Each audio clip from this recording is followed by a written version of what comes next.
Early light awakens the port city of Boston on an autumn morning. In September of 1920, one similar dawn revealed the ship City of Sparta, docked here after a long ocean voyage from India. And disembarking onto Pier 3 in Chelsea Harbor was a young Indian Swami reflecting on America's most historic city. And perhaps he alone understood the meaning of this day. This arrival marked the beginning of a new phase in the life of Paramahansa Yogananda. But for those who would come to follow his teachings, it was the beginning of a new way of life. America's Pilgrim Fathers had first landed at Plymouth Rock in 1620. And now, 300 years to the day from their arrival, this Hindu man of God planted a different kind of flag on American soil. The day was September 19th, 1920.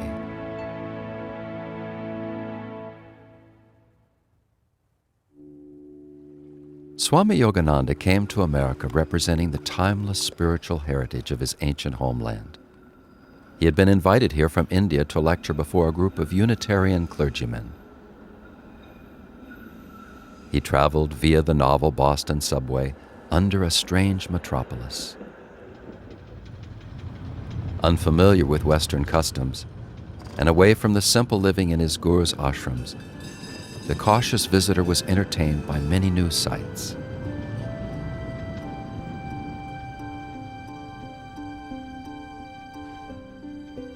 He was escorted to the YMCA to spend the first night. He walked down these narrow halls in search of his room, at last finding his simply furnished lodgings.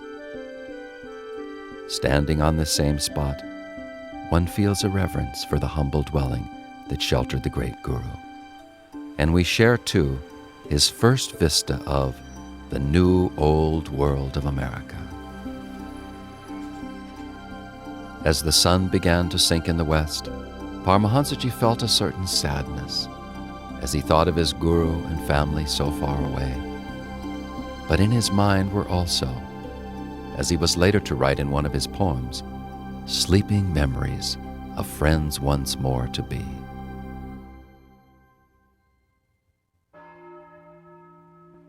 In those days, conservative Bostonians, ironically nicknamed Boston Brahmins, were influential in every aspect of life, from politics to the pulpit. In an ecumenical movement, however, the American Unitarian Association had invited Paramahansaji as a representative from India to their week-long seminar on the meaning of the 300th anniversary of the founding of America. Here at Unity House, near the Boston Common, this Congress of Religions convened. Speakers from various religious groups commented on their interpretations of freedom.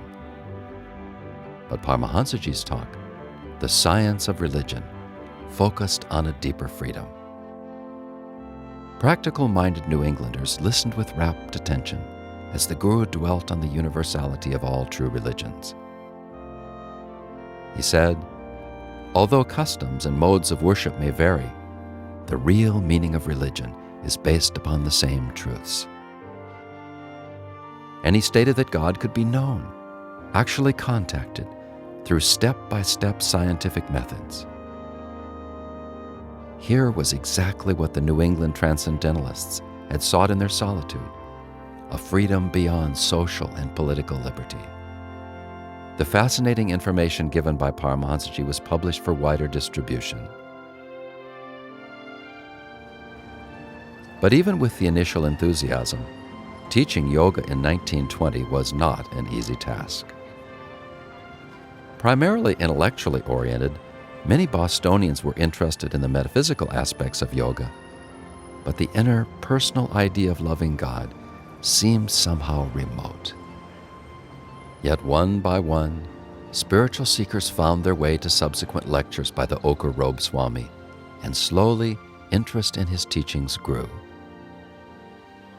One of the very first people interested was Mrs. Alice B. Hazy. Paramahansaji first met her when he addressed the congregation of the West Somerville Unitarian Church. Afterward, she invited the Guru to her home at 9 Leicester Terrace to meet some friends. When Paramahansaji first saw her in church, God told him, "She is the one who will start the center." And soon, a small group began to meet at Mrs. Hazy's every Friday night. This historic photo shows members of the first Yogoda meditation group. Mrs. Hazy is standing to the right of Paramahansaji. He later gave her the spiritual name of Sister Yogmata. Standing together is another family attracted to the Guru, Dr. and Mrs. Minot Lewis. The Lewises helped the Master to get acquainted with the ways of America, and Yogananda often spent weekends with them at their Electric Street home. As time passed, more students came for instruction. His first public address was at Jordan Hall on Gainsborough Street. Hushed audiences were enraptured, whether he was speaking on devotional subjects or on the most practical topics, or quoting from his newly published book, Songs of the Soul. When I smile, thou dost smile through me. When I cry, in me thou dost weep. When I wake, thou greetest me. When I walk, thou art with me. Thou dost smile and weep, thou dost wake and walk. Like me, my likeness thou. But when I dream, thou art awake. When I stumble, thou art sure. When I die, thou art my life.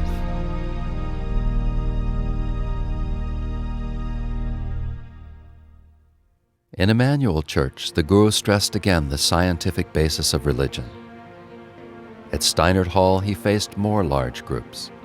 At the famous Park Street Church, where 100 years before pulpits had flamed with abolitionist messages, Paramahansaji spoke on the subject of world peace. Many civic and social clubs requested talks, and a number of Boston's university students heard not only about success in business, but most important, success in life. These were busy years, lecturing and writing, as Paramahansaji met many new people and sowed seeds of divine love everywhere. However, one day someone who had heard him speak wrote an unsigned letter criticizing his interpretation of a Bible passage about the life of Christ. Sometime later, Paramahansaji visited the Boston Public Library. Entering the venerable stone block building, he felt suddenly distracted, as if God were trying to tell him something. Inside, he paused and heard a voice say, "The man who wrote you the letter is here." Then God pointed out the man. Paramahansaji approached him and mentioned the letter.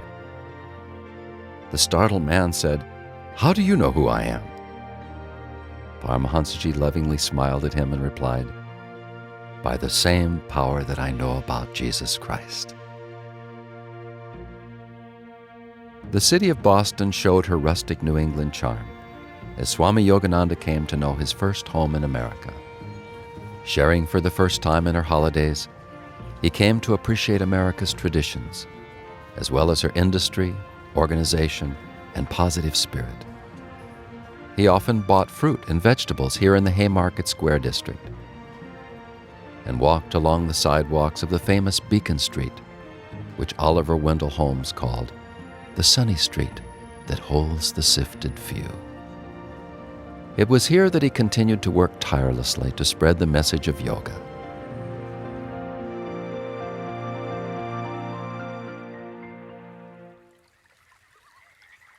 In the midst of his busy schedule, Paramahansaji longed for solitude and looked forward to going with small groups to Hardy's Pond in North Waltham, a suburb of Boston. There they could meditate in the peaceful surroundings, away from the city's humming vibrations.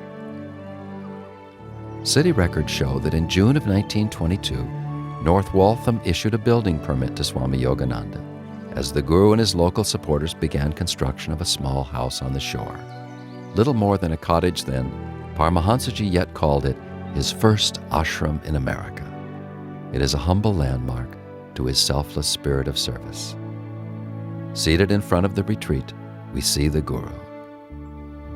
Notice the tent on the roof, which shows the simplicity of these early beginnings.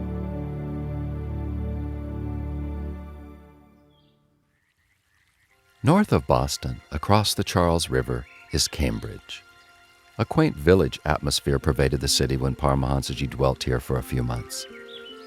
Meeting students from the town's many universities, he saw firsthand America's youth. An educator himself, having founded a boys' school in India, Yogananda was very interested in education. On several occasions, he was invited to speak at the famous Harvard University, the oldest institution of higher learning in America. Named after John Harvard, the school has carried with its proud tradition a continuing spirit of seeking truth. Through its halls have walked many of this country's leading statesmen and scientists. But Yogananda saw what America's schools were missing: the spiritual training needed for a balanced life. In halls where Einsteins and Emersons had lectured, he expounded on the fundamental necessity of knowing God and the importance of the threefold development of body, mind, and spirit. A newspaper account of one of his Harvard lectures reported, "It was received with sustained cheering and deafening applause."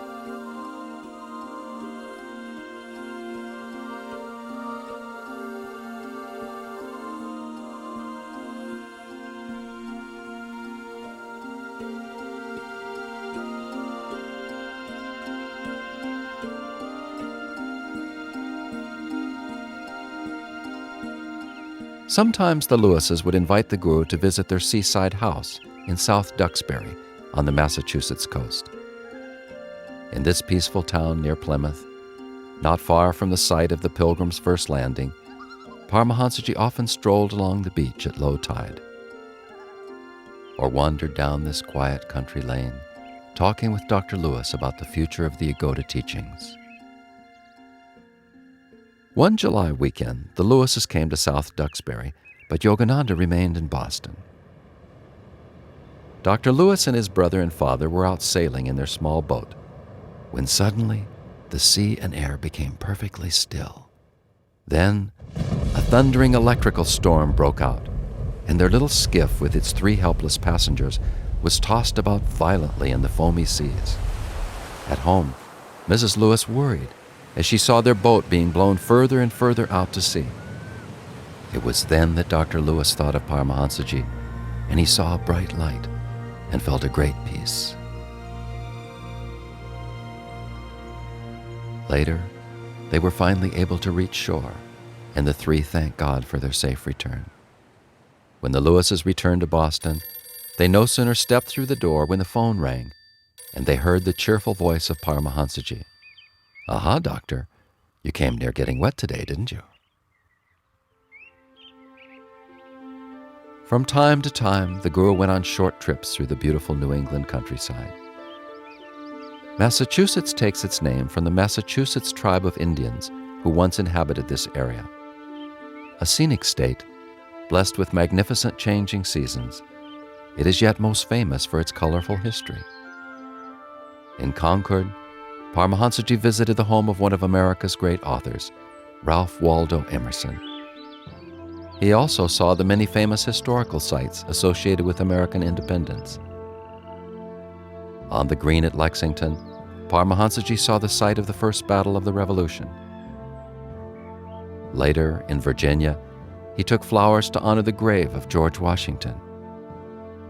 The Guru is here pictured at Plymouth Rock, which he visited upon invitation of some of the ministers who had attended the Congress of Religions.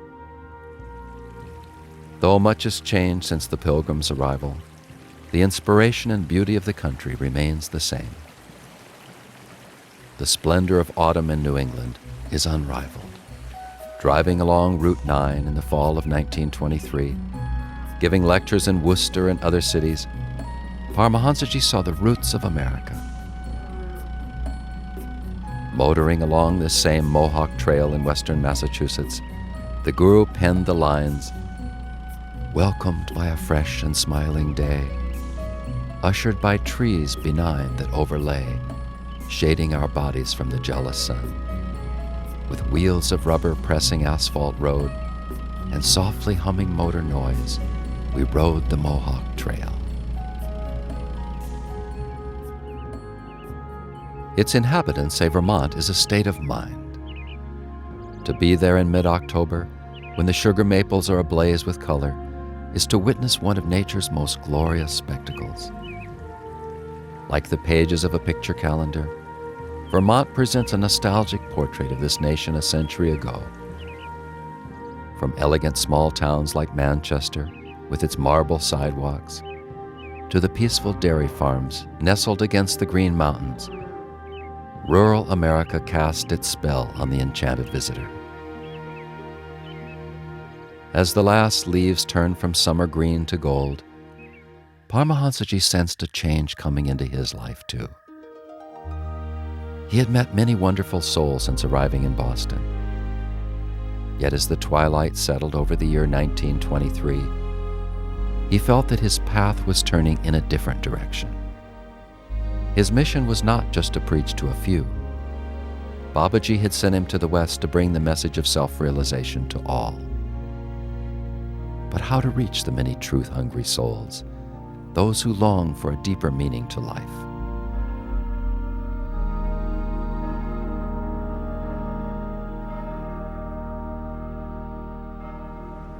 In November of 1923, with donations made by his grateful Boston students, Paramahansaji traveled to New York to give classes in America's largest city. The first series was at Town Hall, where President Wilson's daughter became interested in his teachings. Next came successes at the Waldorf Astoria and the Hotel Pennsylvania. So popular was Paramahansaji that the manager of the Hotel Pennsylvania invited him to stay as his guest for 6 months. Blasé New Yorkers flocked to huge halls as publicity about the famous yogi spread throughout local newspapers.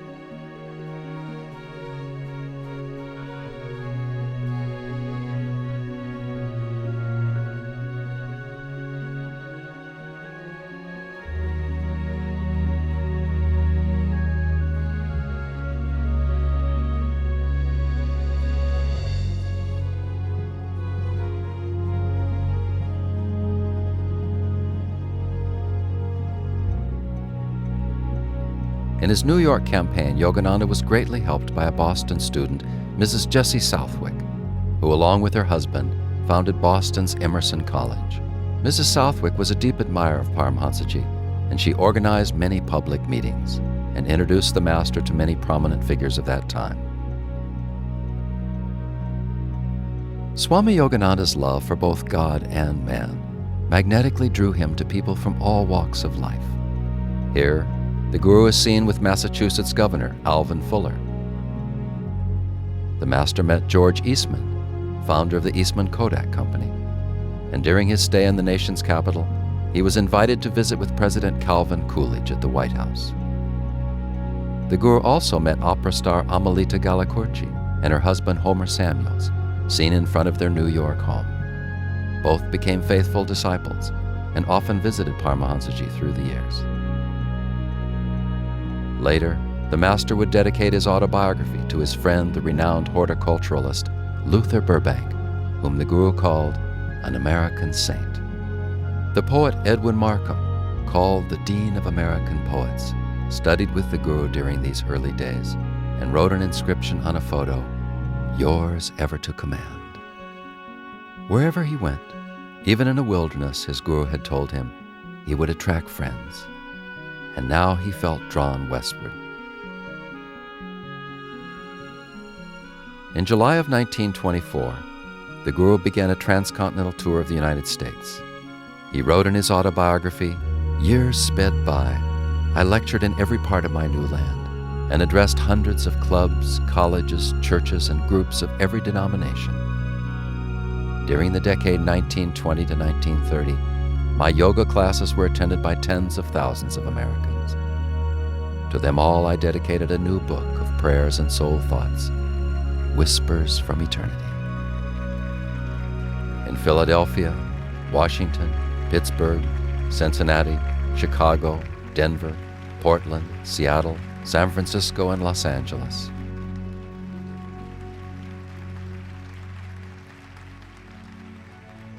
Everywhere, Americans waited in lines to meet the radiant spiritual ambassador.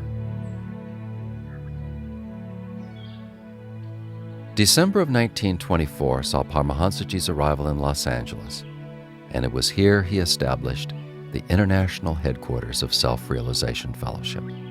This would become the first home of the Self-Realization Monastic Order, and the printing facilities and distribution center for the weekly SRF lessons, and for the monthly East-West magazine, later to become the Self-Realization magazine.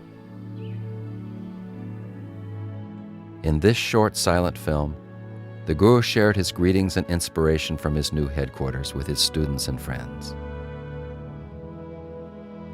He referred to Los Angeles as the Benares of America, and from this, the City of Angels, he would spread his inspired message across the country and around the world.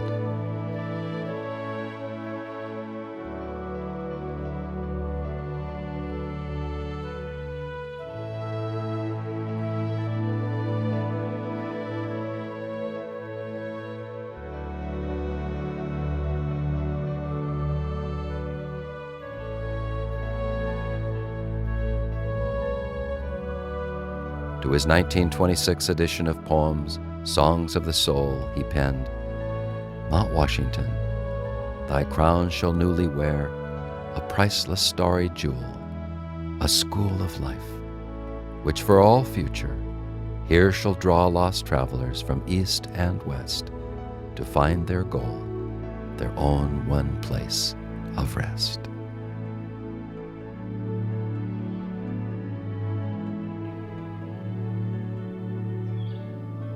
But in those early days, Mount Washington was only home to Paramahansaji in between the many lecture tours that filled his life of service.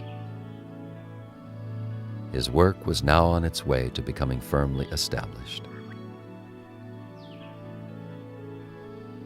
The Master was a perfect example of a modern yogi. He enjoyed the simple things in life and is here pictured on an outing to a Los Angeles alligator farm.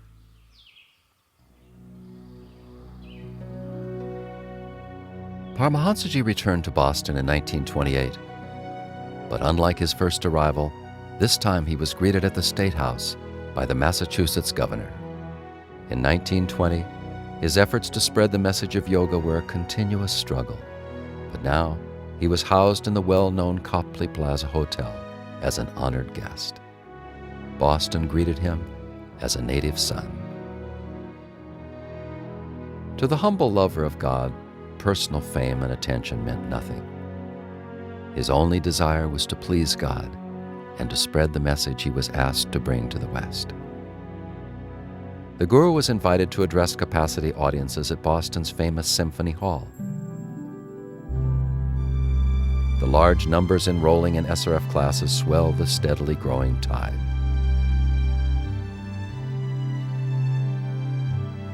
Often over the years, Paramahansaji must have looked back on those early days and thanked God for the faith and determined spirit he had been given. Emerson once wrote, "An institution is the lengthened shadow of one man," and it was quite a shadow that Yogananda cast. His humble beginning in Boston only heightens his greatness. There was the simple YMCA, his first shelter. Unity House, where he gave his maiden speech in America. Beacon Street, where misunderstanding children often teased the strangely dressed man. But the greatness of his soul and the mission he came to fulfill could not help but attract more and more sincere seekers. Later came Park Street Church, site of one of his first major addresses. And still later, Symphony Hall, filled to capacity when he returned to lecture once more in the city where he had first set foot in America. Many winters have since come to Boston, and many changes have been wrought in the course of American history since Paramahansaji first brought the self-realization work to this country. The great Guru loved this land because of the deep spirituality and lofty ideals that he saw coursing through its veins. But he said, "My country is omnipresence." Though he extolled the virtues of loyalty and patriotism, he often said that we should not limit ourselves by an exclusive attachment to one country. For he saw that by combining their finest features, the peoples of every land would come to realize the simple but profound truth that we are all made in God's image.